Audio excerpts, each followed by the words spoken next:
Hello. तो पिछले video में हम लोग पढ़े थे electric potential due to an electric dipole, जिसका फॉर्मूला आया था V equal to 1/4πε0 P cos theta by R square, जिसका अक्षीय स्थिति में हम लोग पढ़े क्या चीज़ 1/4πε0 P बाई आर स्क्वायर, और निरक्षीय स्थिति में उसका वैल्यू जो था सो शून्य था। कहने का मतलब कि विद्युत द्विध्रुव के कारण किसी बिंदु पर विद्युत विभव, जिसका फॉर्मूला आया था V equal to 1/4πε0 P cos theta by R square, ठीक है, जिसका अक्षीय और निरक्षीय स्थिति हम लोग पढ़े, ठीक है। अब यहां ध्यान देना है, अब यहां पर ध्यान दीजिएगा क्या चीज तो समझिए।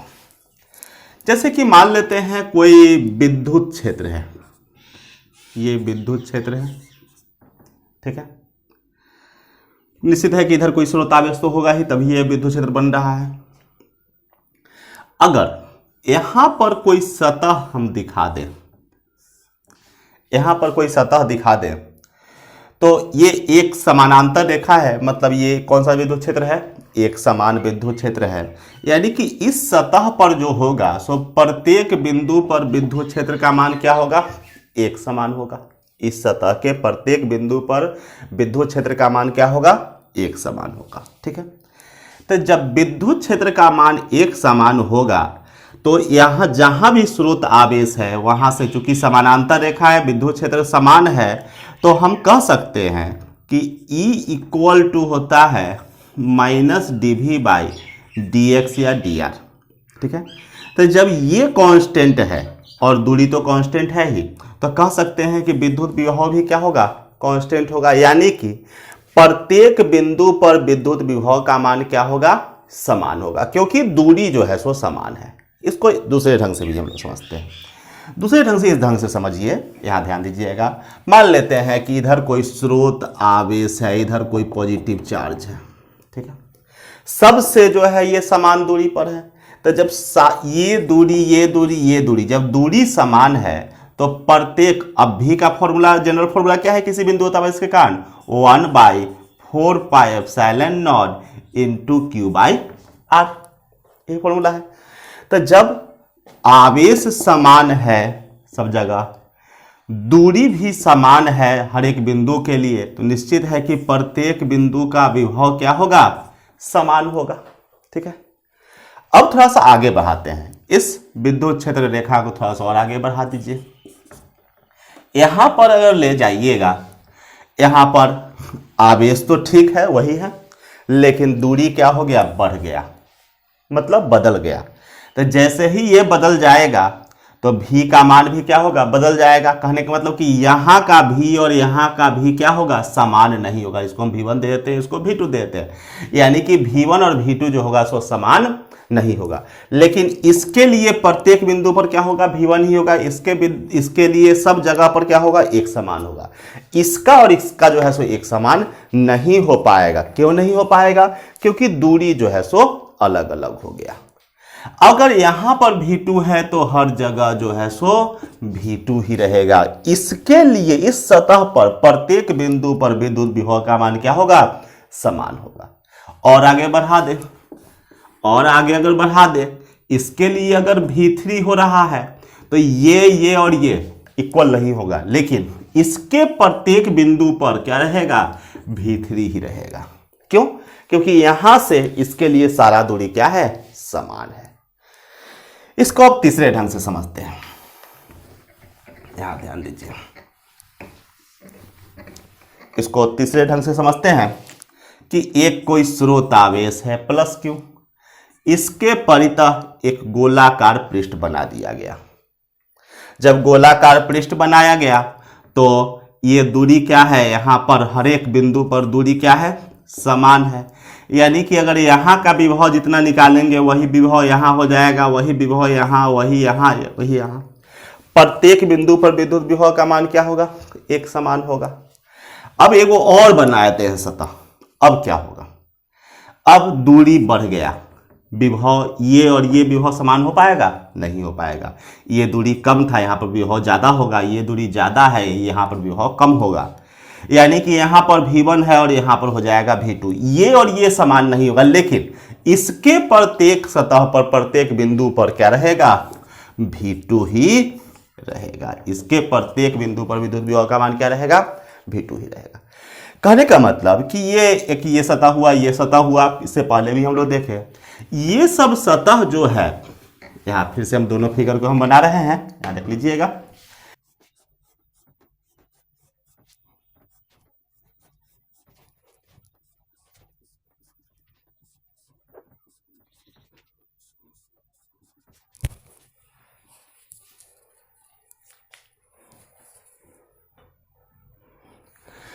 यहां पर तीन सतह है, S1, S2 और S3, ठीक है।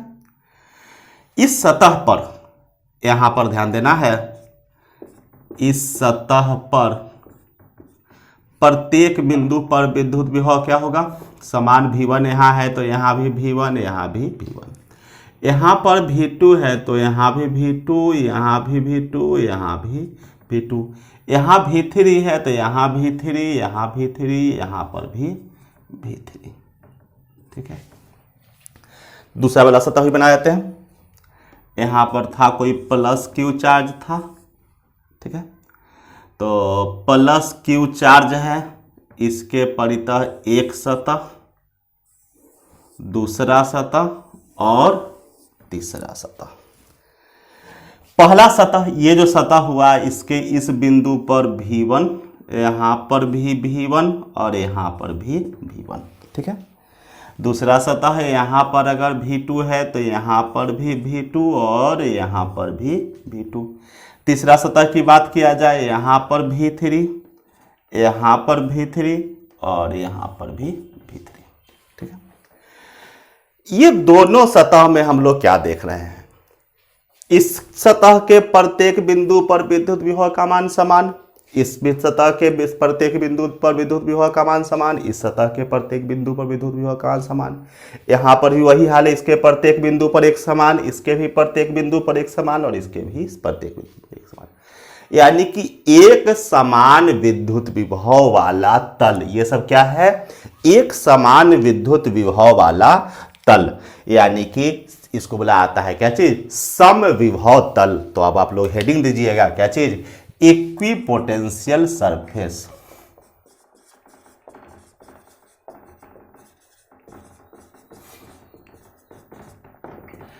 क्या चीज, हिंदी में समविभव तल, समझ गए होंगे। ये सब क्या है, कौन सा तल है, समविभव तल है, एक समान विभव वाला तल। तो अब देखने ही से लग रहा है, इसका परिभाषा क्या बन जाएगा कि वह तल जिसके प्रत्येक बिंदु पर विद्युत विभव का मान क्या हो, समान हो, उसे समविभव तल कहते हैं। वह तल जिसके प्रत्येक बिंदु पर विद्युत विभव का मान समान हो, उसे समविभव तल कहते हैं। तो लिख देते हैं परिभाषा, द इलेक्ट्रिक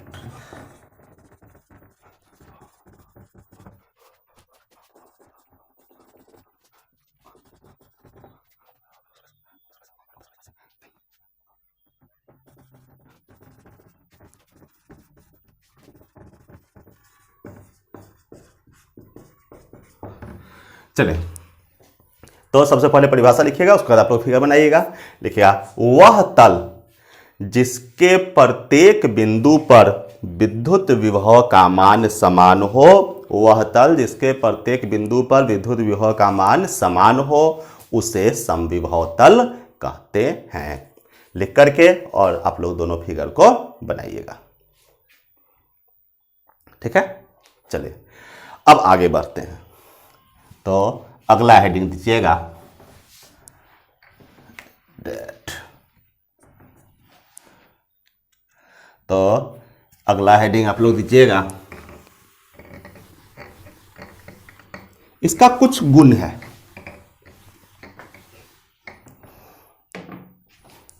तो अगला हेडिंग आप लोग को देना है, लिखिएगा क्या चीज, प्रॉपर्टीज ऑफ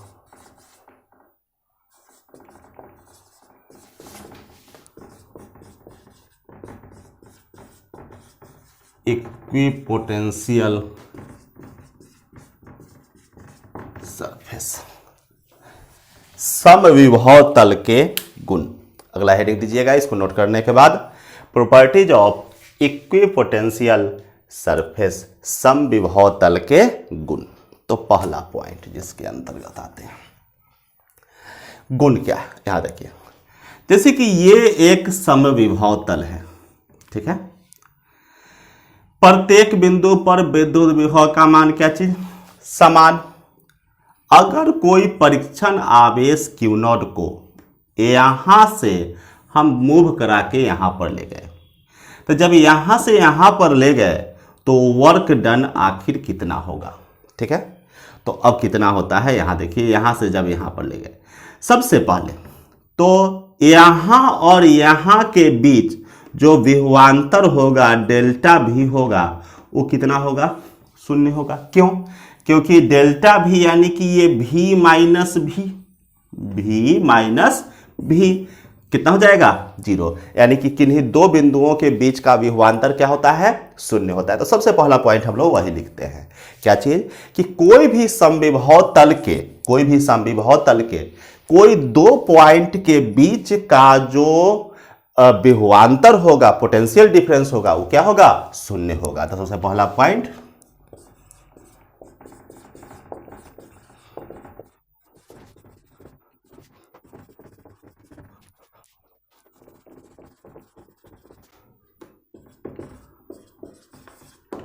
हाँ लिखिएगा, पहला पॉइंट क्या चीज, पहला पॉइंट लिखिएगा समविभव तल के किन्हीं दो बिंदुओं के बीच का विभवांतर शून्य होता है। समविभव तल के किन्हीं दो बिंदुओं के बीच का विभवांतर शून्य होता है। फिर से समझ लीजिए, ये समविभव तल है, प्रत्येक बिंदु पर विभव क्या चीज, समान। तो अगर यहां और यहां के बीच का, चाहे कोई भी दो बिंदुओं के बीच का विभवांतर यानी कि डेल्टा भी बोला जाए, तो उसका मान क्या हो जाएगा, जीरो। क्योंकि डेल्टा भी equal to V2 minus V1, चाहे V1 माइनस V2, तो सब तो सेम है, यानी कि V minus V equal to कितना हो जाएगा, जीरो, ठीक है। अब दूसरा पॉइंट पर पहुंचते हैं, यहां ध्यान दीजिएगा। अगर कोई चार्ज को Q नॉट चार्ज को, टेस्ट चार्ज को यहां से मूव करा के लाया गया यहां पर, ठीक है। तो जब मूव करा के लाइएगा तो आखिर वर्क डन कितना होगा, कितना वर्क डन करना पड़ेगा। तो इसके लिए समझिए, डेल्टा भी equal to delta W by Q naught. तो delta W equal to delta V into Q naught, और डेल्टा भी का वैल्यू कितना है, जीरो। तो डेल्टा W का भी वैल्यू कितना हो गया, जीरो। कहने का मतलब कि अगर कोई समविभव तल पर इक्विपोटेंशियल सरफेस पर कोई टेस्ट चार्ज को एक पॉइंट से दूसरे पॉइंट पर ले जाया जाए, एक बिंदु से दूसरे बिंदु पर ले जाया जाए, तो किया गया कार्य कितना होगा, वर्क डन कितना होगा, जीरो होगा, ठीक है। तो लिखते हैं,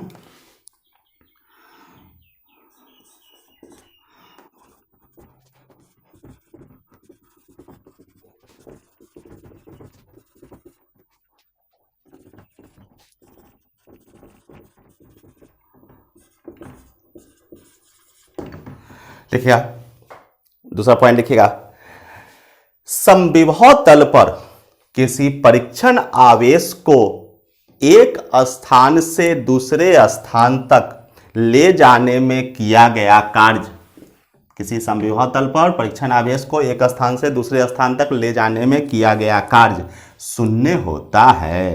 कहने का मतलब कि डेल्टा भी equal to delta W by Q naught, ठीक है। तो यहां से आ जाएगा delta W equal to delta V into Q naught, और डेल्टा V तो जीरो होता है, पहले से जान रहे हैं, यानी कि जीरो, ठीक है। चलिए दूसरा पॉइंट लिख लिए। अब आगे बढ़ते हैं तीसरा पॉइंट पर।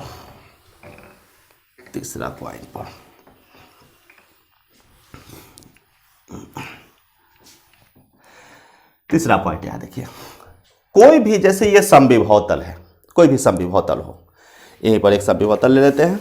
यहां देखिए, ये समविभव तल है, प्रत्येक बिंदु पर विभव एक समान।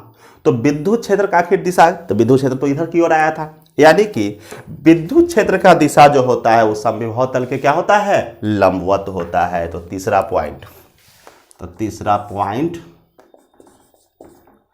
The direction.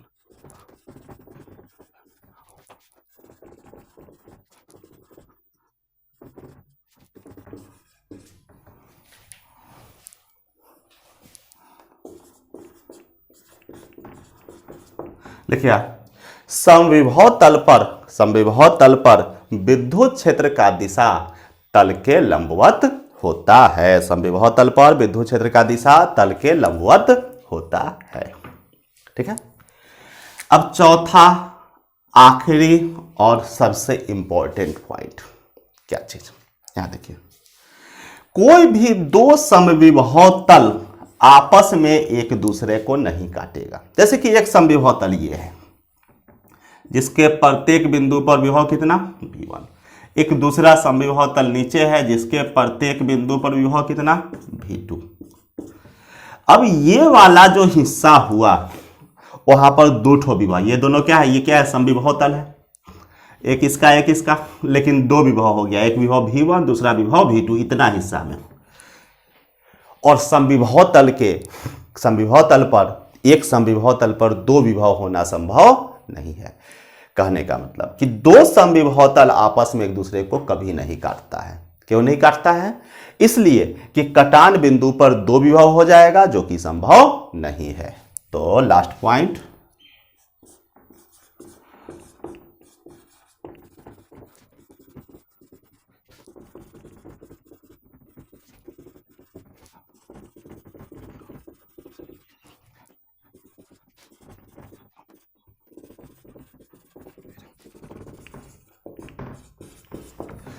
लिखिए, दो समविभव तल आपस में एक दूसरे को कभी नहीं काटता है क्योंकि कटान बिंदु पर दो विभव हो जाएगा जो कि संभव नहीं है। ठीक है। तो ये हमारा समविभव तल और उसका चार गुण था। समविभव तल क्या चाहिए कि वह तल जिसके प्रत्येक बिंदु पर विद्युत विभव का मान क्या हो, समान हो, उसे समविभव तल कहते हैं।